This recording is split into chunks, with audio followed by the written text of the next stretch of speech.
Good morning. Namaskar, everyone.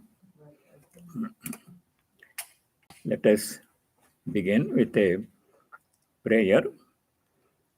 This is on page 196 of the book, The Universal Prayers.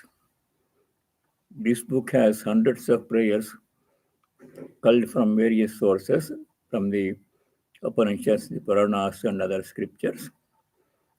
This one, the second one on page 196,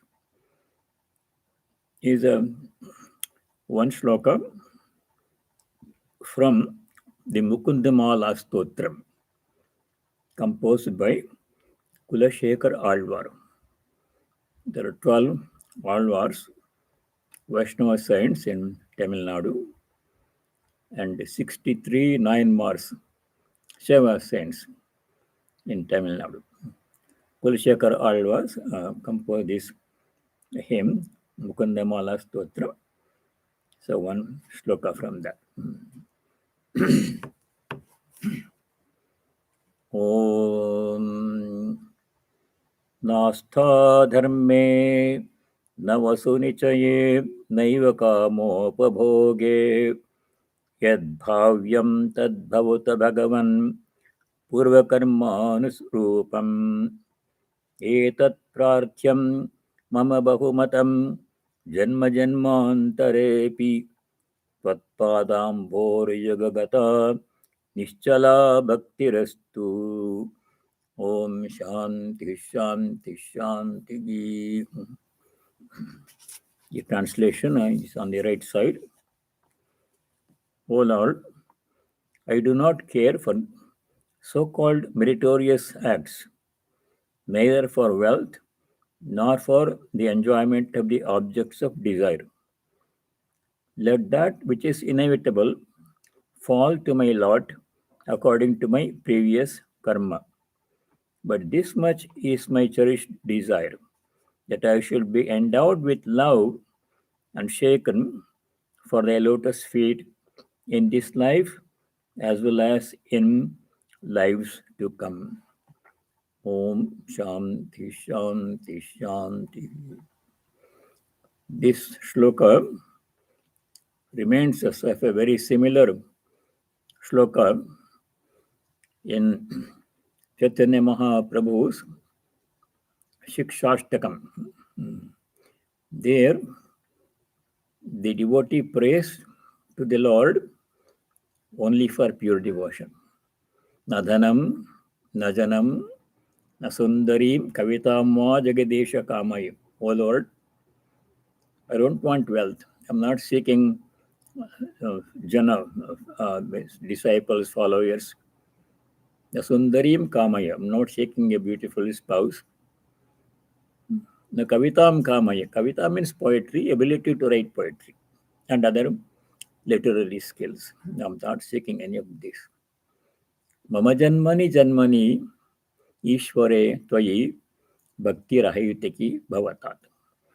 In all my births, in this birth, and if I have to take more births in the future, in all those births, may I have only pure devotion to their lotus feet, nothing else. So similar to Sri Ramakrishna's prayer, where he said to Divine Mother, I don't want name and fame, I don't want bodily comforts, none of these. I want only pure devotion to thy lotus feet. That's the only thing we have to seek from God. Very nice shloka, nice to chant. Now we just completed the 16th chapter of the Bhagavad Gita. The last shloka, last verse in the 16th chapter was an instruction that Bhagavan Sri Krishna gave, that we should use the Shastra. Shastra means scriptures, as our source of guidance in deciding what work to do and what work to not do, refrain from doing.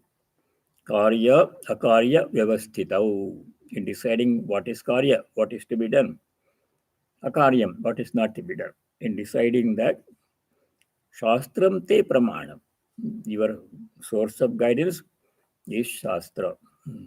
Tasmat shastram pramanam te karya vyavastitau jnatva śāstravidhānoktam karma kartumiharhasi.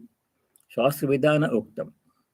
Vidhana means procedure, vidhi, how to do something, any kind of puja, worship, or anything. Śāstravidhānoktam, as mentioned in the Shastras, the procedure, jnatva, knowing that, ascertaining from the Shastras, karma kartumiharhasi, means in this life, in this world, karma kartumarhasi, how to perform your duties. Here, Shastra means Shruti, not all Smritis. Some Smritis contain information that are relevant to that particular age and circumstances. They also contain certain instructions which are of universal eternal relevance. It's a mixture. Shastras are books like the Puranas, the Mahabharata, Ramayana, and other Smriti scriptures, such as Manusmriti, Yajnavalkya Smriti, Parashara Smriti. So many Smriti Granthas are there. These are basically codes of conduct, how to perform our daily duties, in what way, what should be done, what should not be done, they contain. But the difference between Shruti and Smriti is very significant. Shrutis are Upanishads, Veda and Upanishads, not all parts of Veda. Upanishads, they contain truths, eternal truths of universal relevance. They never go out of fashion. Eternal truths, they are the standard. The Smritis contain certain instructions which are specific to a set of circumstances or a place or a time. For example, in some of these Smritis, it says that women cannot chant the Vedas, Gayatri Mantra and the Vedas. That was the thinking at that time. But in the Shrutis, Upanishad, there is no distinction between men and women. Anybody can chant any scripture, Vedas, whatever. No distinction between men and women at all. Men and women, gender is only at the body-mind level. Atman has no sex. Swamiji says, the sexless self in the Song of Sannyasi. The self has no gender. At the Jiva, body-mind level, we have big distinction, men, women. That is not of any consequence in chanting Vedas, doing certain kinds of worship, Gayatri. Like that, when there is a difference between the instructions given in the Smritis and those given in the Shrutis, Shruti is a standard. The instructions given in the Shruti, they supersede all other instructions that may be in conflict with the Shruti instructions in the Smriti Granthas and other places. So that is the last point, very important point in the last shloka of chapter 16. So we conclude chapter 16 now. When we conclude the study of a chapter, we have to chant the concluding statement, colophon.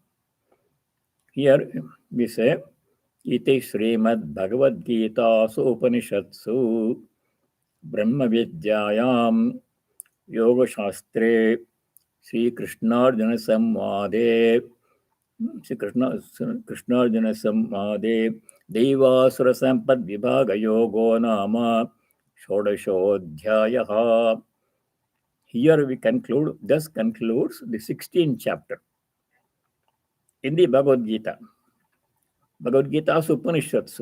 Here, Bhagavad Gita enjoys the same status as the Upanishad, though it is not a Shruti, not a part of Veda. It's a part of Mahabharata, which is a Smriti Grantha, which is an epic. Still, Gita is very special. It enjoys the same status as an Upanishad. Bhagavad Gita is Upanishad. So, it contains two kinds of knowledge, Gita. Brahma Vidyayam Yoga Shastre. Brahma Vidya means knowledge of the self. Brahman, that is the main information in the Shrutis Upanishads. In addition to that, in addition to what is contained in the Upanishads about self-knowledge, Atma Jnana, Gita contains Yoga Shastra. Yoga Shastra means practical instructions, things that we can actually practice and do. Jnana Yoga is there in the Gita, Bhakti Yoga is there, Karma Yoga is there, Dhyana Yoga is also there. All these different yoga practices, which are things that we can do, we have to do. That is also in the Bhagavad Gita. That is a very important part. Brahma Vidyayam Yoga Shastre. And this instruction is presented in the form of a conversation between Sri Krishna and Arjuna. Sri Krishna Jana Samvade. And every chapter has a title indicating the subject of the chapter. Devasura Sampad Vibhaga Yoga Nama. In the 16th chapter, Shodashodhyaya, there are descriptions of Daivi Sampat and Asuri Sampat, which we studied. Daivi Sampat in the first 3 shlokas. Very important part of 16th chapter. Abhayam Sattva Samshuddhihi Jnana Yoga Vyavasthitihi, like that. Those 3 shlokas, 1, 2, 3, in 16th chapter, have to be studied carefully, repeatedly, in depth, put into practice. Slokas 14 to 18 in the 16th chapter, they contain long description of Asuri Sampat, demoniac qualities. 3 slokas for Daivi Sampat, 15 slokas for Asuri Sampat. So that's those 15 slokas 4 to 18, we don't have to dwell too much on it. These are all description of evil qualities which we have to shun. We have to know what they are, to avoid them. Then the remaining slokas contain general instructions. On the last 2 slokas, 23. Another sloka which is very important in the 16th chapter is sloka number 21. Very, very important sloka. There, Bhagavan Shri Krishna says, Trividam narakasyedam dvaram nashanamatmanaha. Narakasya dvaram. Naraka means hell, so place of suffering. Dvaram means gate. Trividam, 3 big wide gates are open. All the lanes are full, traffic jam in the road to Naraka. The road to Swarga is only one small road, not much traffic there. In the Bible, in the book according to Saint Matthew's, there is a very nice statement. I don't remember the exact words, but this is what he says. The wide are the gates to destruction. Narrow is the gate to God. Gate to destruction, Narakasya Dwaram, 3 big gates are there. For the gate to Swarga is one narrow gate. So we have to tread the path of Swarga. Swarga means not heaven, but moksha. For us, it is moksha. So those qualities in the first 3 shlokas, they are the path. They show the path to moksha, liberation. So what are the 3 gates to hell? It says, Trividam narakasyadam dvaram nashramatma kamaha krodha tatha lobha. 3 things. Kama, krodha, lobha. All kinds of desire, anger, and greed. Tasmat, therefore, etatrayam tyajet. These 3 things have to be absolutely at all costs prevented, avoided. Kama, krodha, lobha. In the earlier chapter 3, Bhagavan had said, when Arjuna asked Bhagavan, why people commit bad deeds? I think it is 336. Atakena prayuktoyam papam chariti purushaha. Kena prayuktaha. Impelled, propelled by what force? a person commits sinful deeds, papam chariti. Anichannapi, even if he is not willing to do, even if he or she knows it is bad, should not be done, still there is some unseen power, it appears, that forces a person to do something wrong. Baladivanyojitaha, as if impelled by some power. What is that? What is it that makes people do bad deeds and get into suffering? In response to that question, Bhagavan has mentioned only two things. Kama esha, krodha esha, rajoguna samudbhavaha. The reason why people do bad deeds are two, but actually only one. They cannot be separated. Kama esha, krodha esha. Kama, krodha.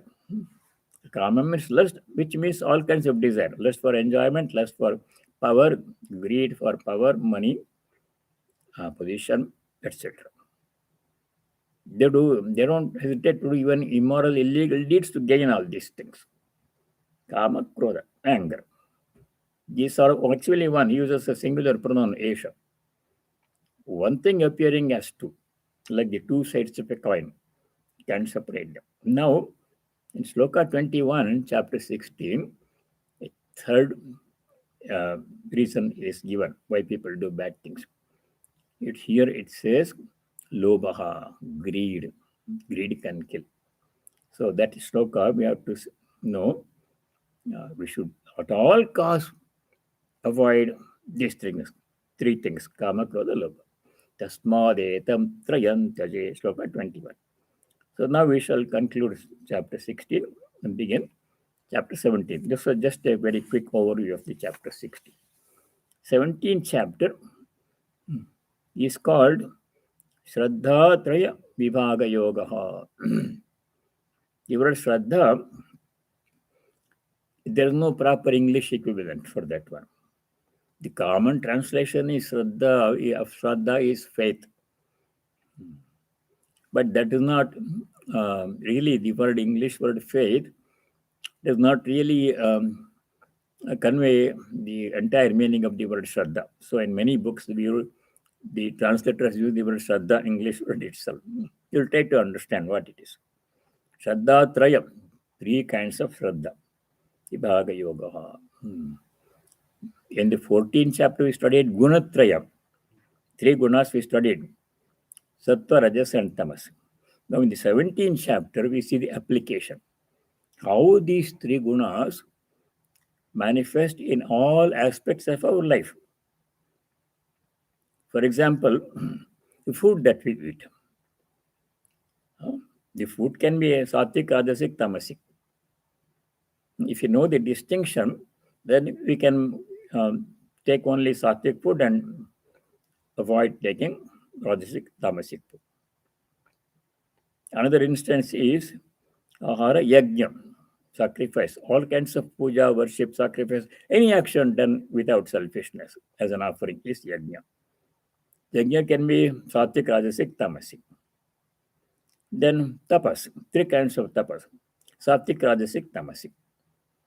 Those are described. And dhanam, charity, sattvic, rajasic, tamasic. So that is the content of chapter 17. Description of how the three gunas manifest in all our daily activities. And the implied instruction is that we should do only sattvic, pursue only sattvic guna. Especially tamasic activities and tendency must be eschewed. So we shall study this one. Atha Shraddhatraya Vibhaga Yoga Nama Saptadashodhyayaha. Arjuna uvāca. This sloka, chapter number 17 begins with Arjuna's question. The question is very interesting. Sloka number 1. Arjuna uvāca. Ye śāstravidhimutsṛjya yajante śraddhayānvitāḥ. Tesham nishthataka Krishna saptamaho rajastamaha. Oh Krishna, Bhagavan, those people who śāstravidhimutsṛjya. Disregarding vidhi means procedure given in the Shastras. As we saw before in the last sloka of the previous chapter, Shastra contain instructions on what activity to do, what not to do, and how to do those activities which you have to do. Vidhana, procedure. We have to follow the injunctions of the Shastras in everything in our life, including how we eat, how we study, how we do anything else. Some people disregard the Shastra injunctions. Either they don't know the Shastras, or they have no interest, or they, whatever reason, they do everything in the way they like, not as it is required to be done, any activity. For example, eating. Shastra says you have to eat in this particular way, do this in this way. But people don't study, they are not interested, they just eat anyway they like, disregarding the proper procedure given in the scriptures. Such people. But they have faith. Ye śāstravidhimutsṛjya yajante. Yajante means Shankara says devadin pujayante, perform all kinds of worship and other duties too, yajna. As we saw in the 3rd chapter, the word yajna specifically means sacrifice, Vedic rituals.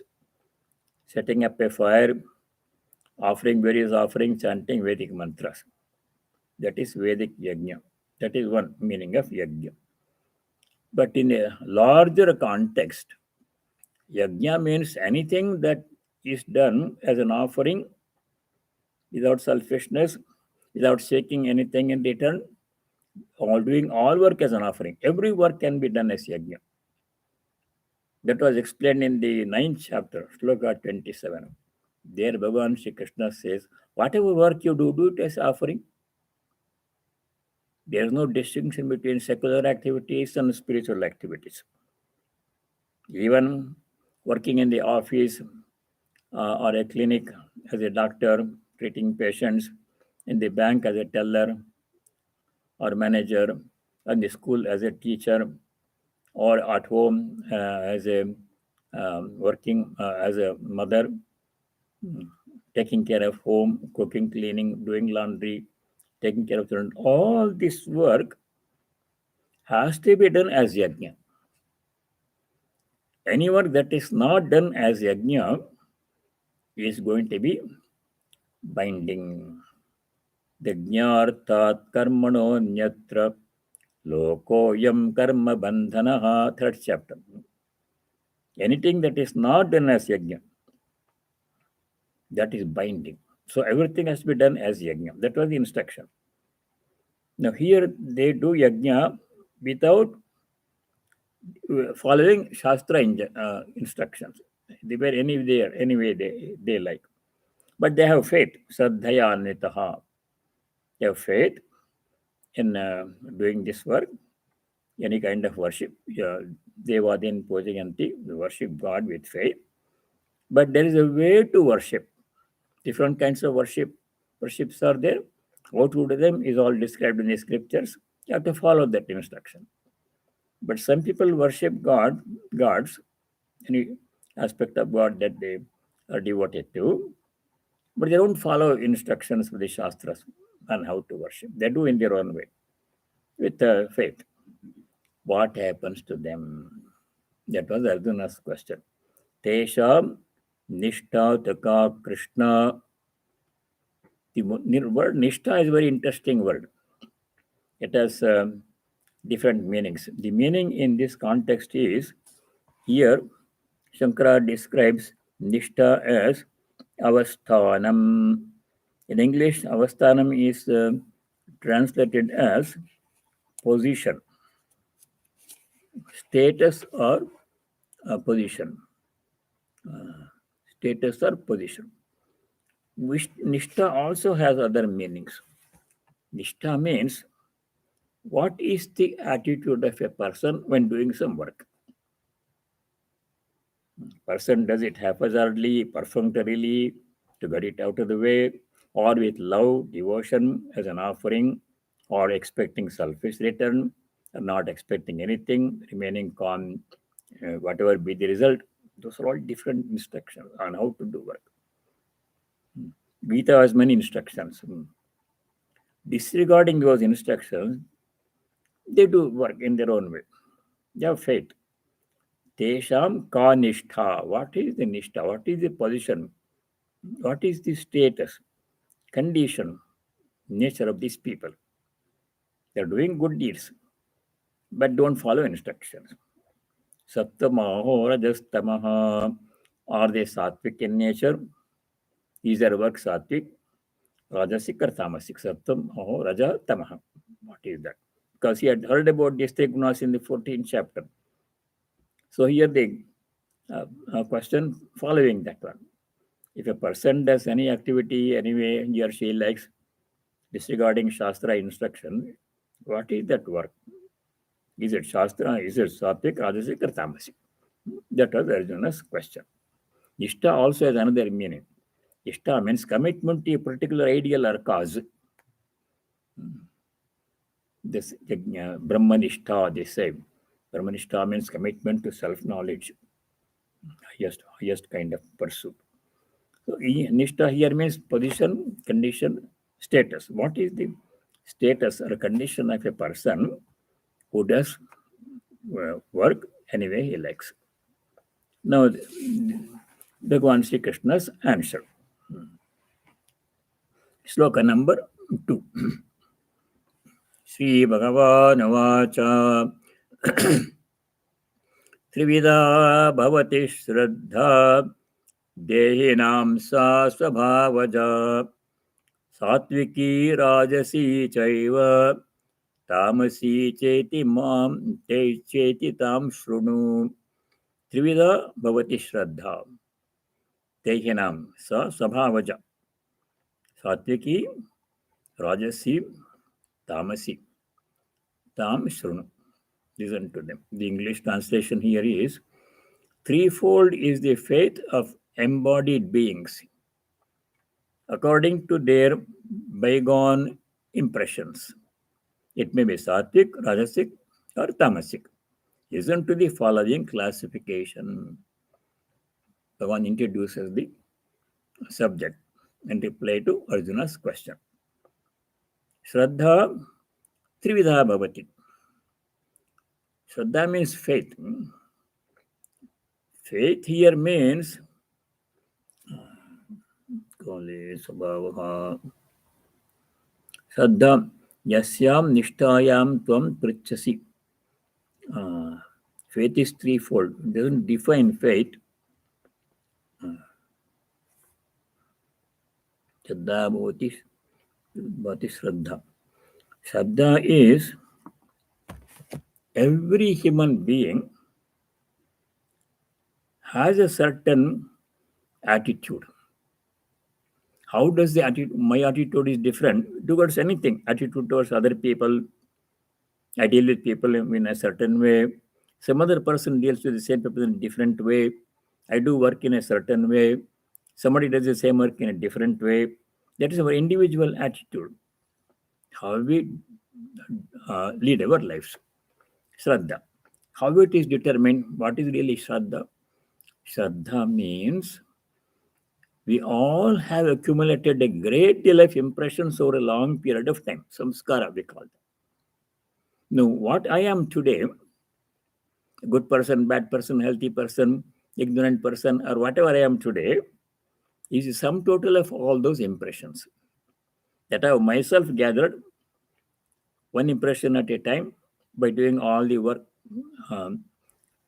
thinking, speaking, acting, over a long period of time. Everything I do, say, or think is an impression in my mind. Those impressions keep on accumulating. And for that, the sum total of all those impressions that I myself created is the character, is my personality, what I am today. So, how I behave, what kind of faith I have, what kind of attitude I have towards anything in life is Shraddha created by myself. Trividha. That Shraddha is of three kinds. If you have done predominantly sattvic activities, thought predominantly sattvic thoughts, then my present Shraddha is predominantly sattvic. Sattva, rajas, tamas are also there a little bit. It's always a mixture. If my previous activities and samskaras that are gathered myself are predominantly rajasic in nature, I'm a rajasic person right now. Like that one. There are tamasic people who indulge in all tamasic activities, violence and cruelty and all kinds of things that we saw in the previous chapter, Asri Sampat. Their impressions are like that. So they are tamasic people. They also have some rajas and some sattva. So three kinds of Shraddha, Trivida Bhavati Shraddha, of whom Dehinam. Dehi means the indwelling spirit, the Jiva. Dehi. Dehe vasati iti deha. The Jiva which dwells in this body, Deha is body, is the individual person.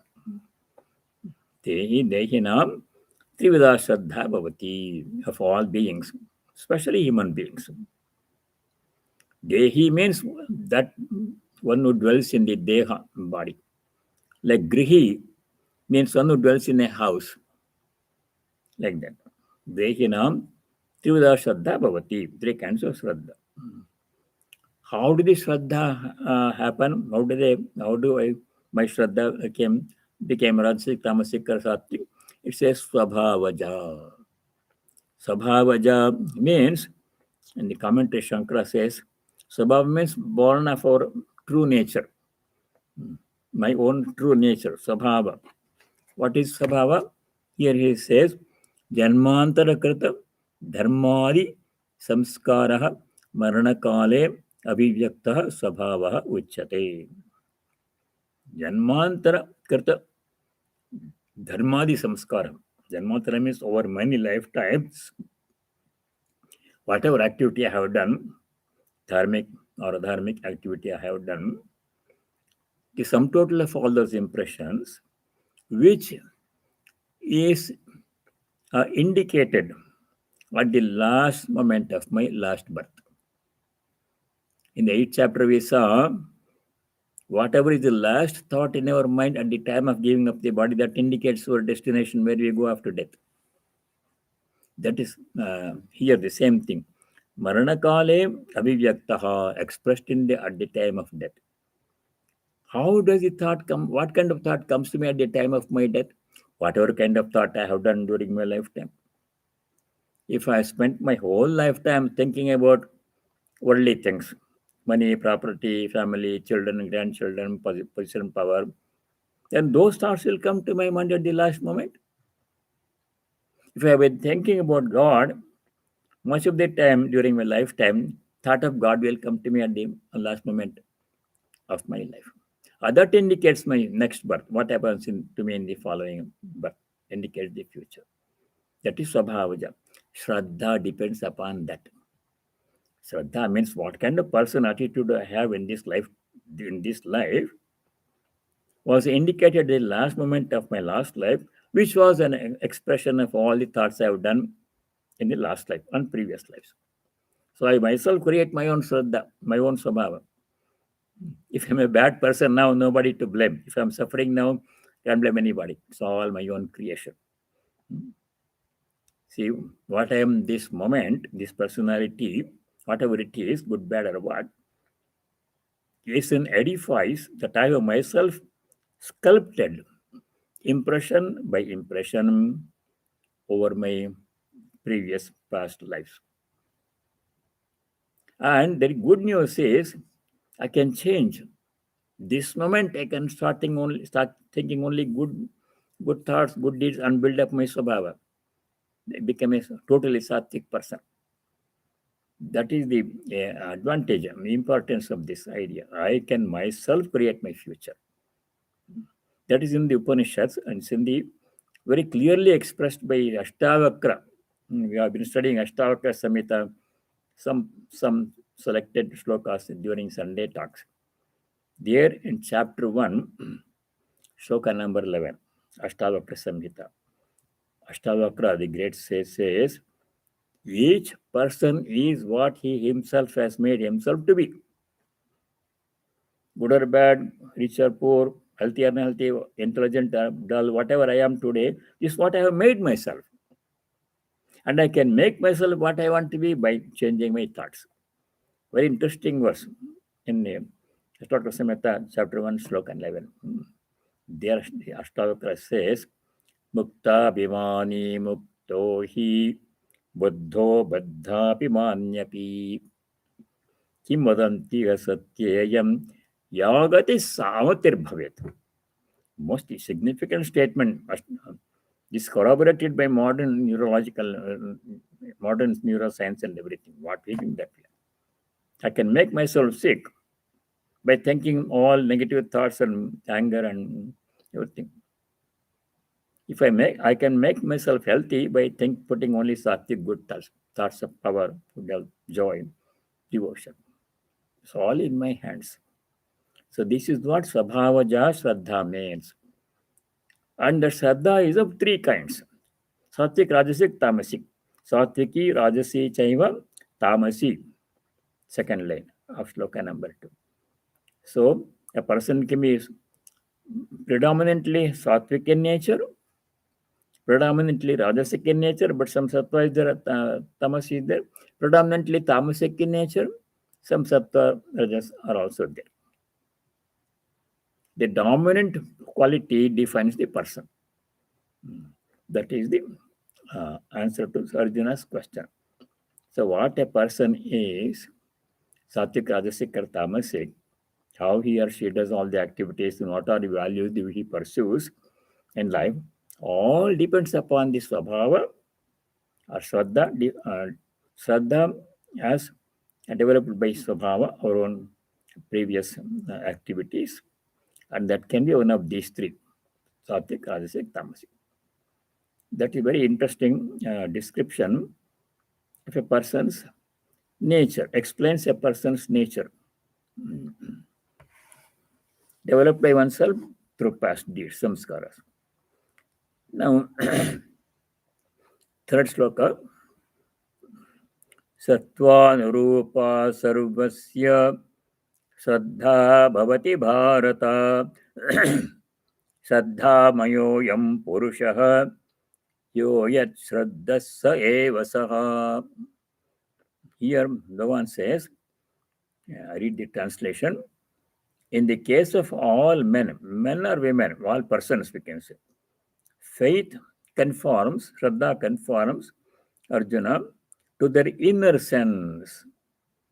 Predominantly, man consists of his faith. He is what his faith makes of him, he or she. That means the faith, Shraddha in all living beings is shaped by the mind, one's own mind, according to the specialized impressions it is endowed with. Impressions gathered by one's own self, by created by all the work, actions, thoughts, speech we have done. Every activity leaves an impression. The sum total is what we are today. Sattvanurupa sarvasya Shraddha bhavati bharata. In case of people of faith, Arjuna, faith conforms to their inner sense. Sattvanurupa. The faith of all living beings shaped by their mind. Here, Sattvanurupa defined by Shankara in the commentary in this way. Vishishta samskaropet antah karananurupa survasya pranijatasya Shraddha bhavati. Vishishta samskanurupa. Samskaras create our Shraddha, as explained before. And then the second line contains a very important statement. Shraddha mayo yam purusha. What each person is Shraddha. My personality is Sattvic, Rajasic, Tamasic, is the essence of what I am. What I am, Sattvic, Rajasic, Tamasic, is my Shraddha, my nature, my attitude, my personality, my character. That's what I am. Shraddhamayoyam Purusha. What a person is defined by Shraddha, created by oneself. Yoyat Shraddha Saivasa. Whatever is his faith, so is the person. What is the personality of a person? How is it made? What kind of personality a person has, character a person has, depends upon one's own samskaras created by one's own self. That is the conclusion of this sloka. Then the description of three kinds of people. Sattvic people, how do their work? How do Rajasic people do their work? Whatever puja or anything that they do, how do they do? How do Tamasic people do their work? Those are all. How do they worship? What do they worship? For what purpose? They are described in the next 2-3 slokas. Sloka number 4. Yajante satvika devan yaksharaksham rajasaha pretan bhutaganamschanye yajante tamasa jana. What do they worship? Three kinds of people. What kind of worship Sattvic people do? Whom do they worship? For what purpose? What kind of gods and whatever entities they worship? Rajasic people, Tamasic people. In what way? For what purpose? That is described briefly here. Sloka number 4. Satvika janaha devan yajante. This first part of sloka number 4. Satvik people, Satvikaha. Whom do they worship? Devan yajante. Worship the devas, gods. Gods means one reality manifesting in different names and forms. People of devotees of Shiva worship God as Shiva. Devotees of Krishna worship God as Krishna. Devotees of Rama worship God as Rama. Devotees of Jesus worship God as Jesus. In this way, left there, but they are all worshipping God. Satvika janaha devaniyajante. Sattvic people worship God. That is a good thing. If you worship God, you get devotion, self-knowledge, everything. What about Rajasi people? Whom do they worship? They worship Yaksha Rakshamsi Rajasaha. Yaksha Rakshasaha. These are beings different from the gods, Rama, Krishna, etc., that Sattvic people worship. It says here, those of Rajasic faith, they worship supernatural beings and monsters. Supernatural beings, yakshas, rakshasas, they worship them, not the various aspects of God that other Sattvic people worship. Their intentions are different. And what about Tamasic people? Whom do they worship? Tamasic people worship Pretan Bhutaganamsa Anye Tamasaha Yajante. Tamasajana Yajante. Tamasic people offer sacrifice to ancestral spirits and hosts of ghosts. Preta Bhutaganamsa. There are people who worship evil spirits for evil purposes. If they want to do some harm to somebody else, they do certain types of rituals, tamasic rituals, with the intention of creating harm to somebody. That's the worst thing that a person can. All that problem will come back when compound interest multiplied several times to one's own self eventually. What I have, enjoy, or go through in my life depends upon what I do. If I do worship sattvic aspects of deity, I become sattvic person. Eventually leads to liberation. If I worship other deities as seeking a specific objective, then they get what they are seeking. If I worship evil spirits, evil comes to me. That is the distinction between the three kinds of people who worship different deities. Let me read the commentary here. Those of sattvic temperament, that is, those established in sattva, offer sacrifice to deities, yajante. The rajasic ones do so to supernatural beings and monsters. Others, the people of tamasic temperament, sacrifice to ancestral spirits, hosts of ghosts, the seven mothers, etc. I don't know what they are. It says, Saptamatrakaadimsa yanye yajante tamasa janaham pretan bhutaganamscha.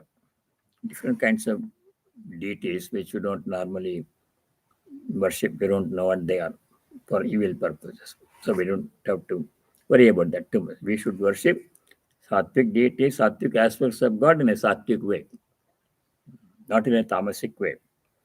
Offering animal sacrifice and all those things are tamasic kinds of worship. They are devotees, they have devotion, they worship, but not in a sattvic way.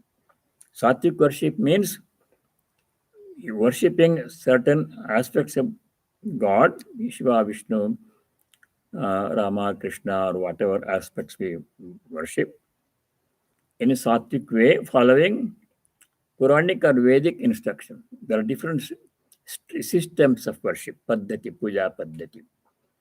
What we follow here in our temple is predominantly tantric, but full of devotion.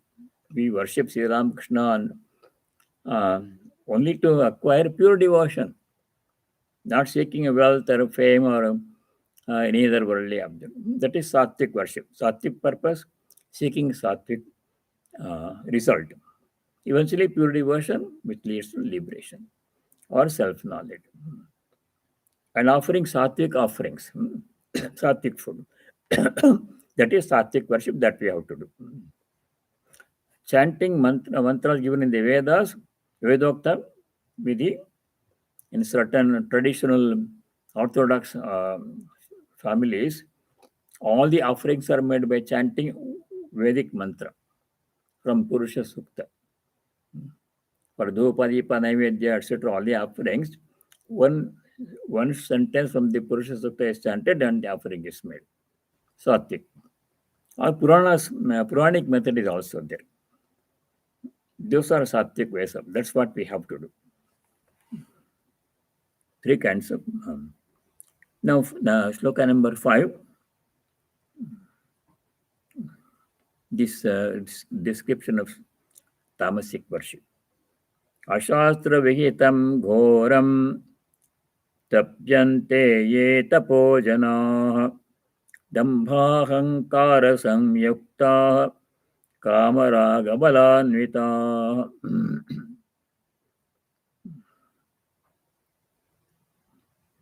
This is, the translation is, full of force of lust and greed. Kamaraga balanvitaha. Why do they worship? To gain something, fulfill their desire.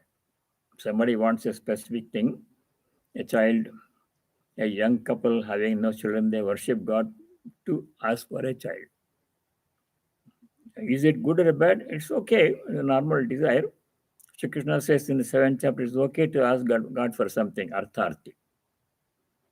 Or somebody who needs a job, a person who doesn't have a job, has to pay bills, maintain family, he worships God asking for a job. Is that good or bad? Shri Krishna says okay. In the beginning, these are artharthas worship, arthas worship. But the highest kind of worship is that which is done without seeking anything. Worshipping God only to express our devotion and not to ask for something. That is truly sattvic worship that we have to do. We can ask only one thing, that is pure devotion we can ask, no problem. Ashastravihitam, not as described by the Shastra. Shastravihita means as described, prescribed in the Shastra.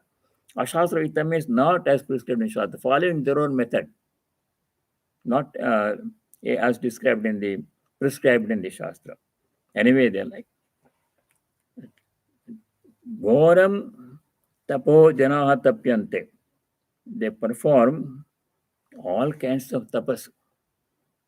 Ghoram tapas, very hard, different kind of tapas, like standing in water or standing in the sunlight in the middle of the day. Those are not necessary. This is ghoram, ghora tapas. Should not be done by sattvic people. Ghoram tapoho jana tapyante. Why do they do that one? Dambhahankara samyuktaha. They are propelled by dambha, means show off. They want to show to the public how I am worshipping. The worship should be done secretly. Jesus Christ says in the gospel, when you want to pray, don't stand in this public square and pray so everybody can see to attract attention. No, go into your closet in secret. Nobody else is there. There you pray. That's how Sri Ramakrishna said, pray in solitude, not to show off to other people how you are praying, how much devotion you have. Not miss. Damba means that one, show off. Ahankara samyaktaha, propelled by egotism. Oneself, I want to gain something, I'm doing the worship. Like that.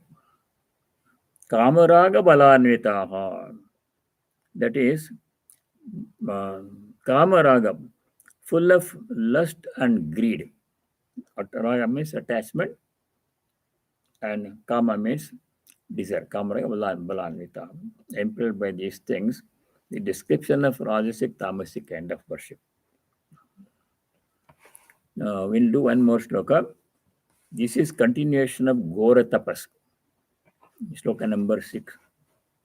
Karshayanta sharirastham bhutagramamachetasah mam chaivanta sharirastham tanyidhyasura nishchayan. Asura nishchaya means asuri sampa, demoniac intention. Such senseless fools. See, Krishna is last strong words here.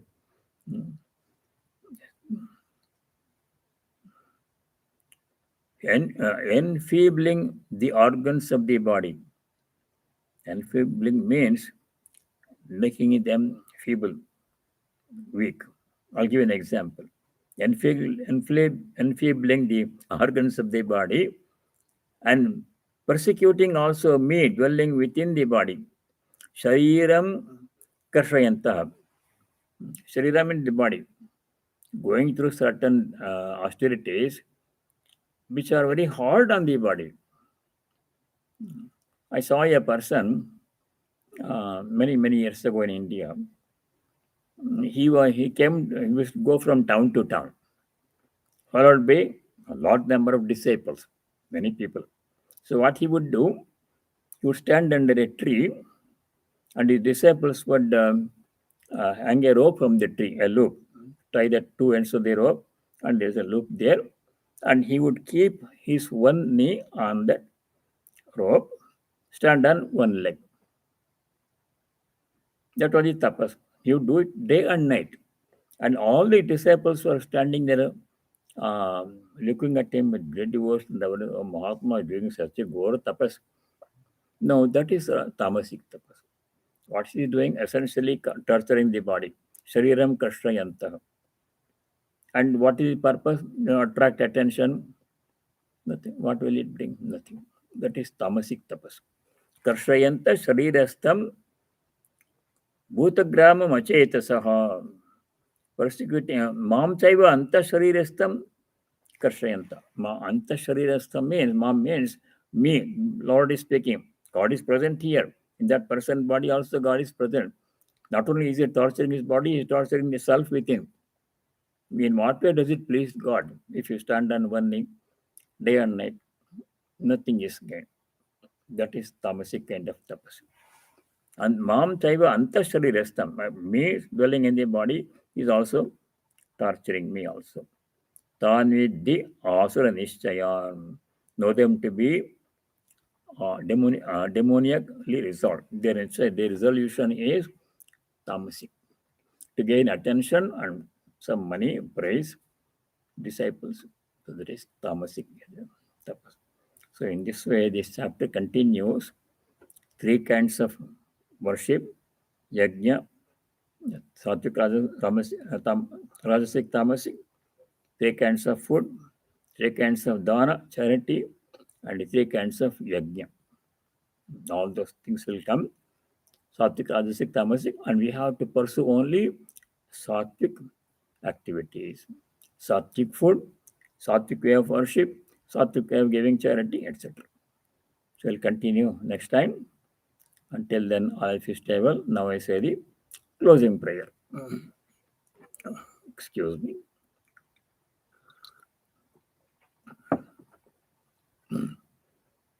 Om sarve bhavantu sukhinah, sarve santu niramayah, sarve bhadrani pashyantu, ma kaschid dukkha bhag bhavet. Om shanti shanti shanti. Om, may all be happy, may all be free from diseases and other problems. May all know, realize, and practice what is noble and dharmic. May no one be subject to any kind of suffering. Om, peace. May there be peace and joy in our hearts. Adhyatmaka Shanti. May there be peace and harmony amongst all beings. Adi Bhautika Shanti. And may there be peace everywhere in nature. Adi Daivika Shanti.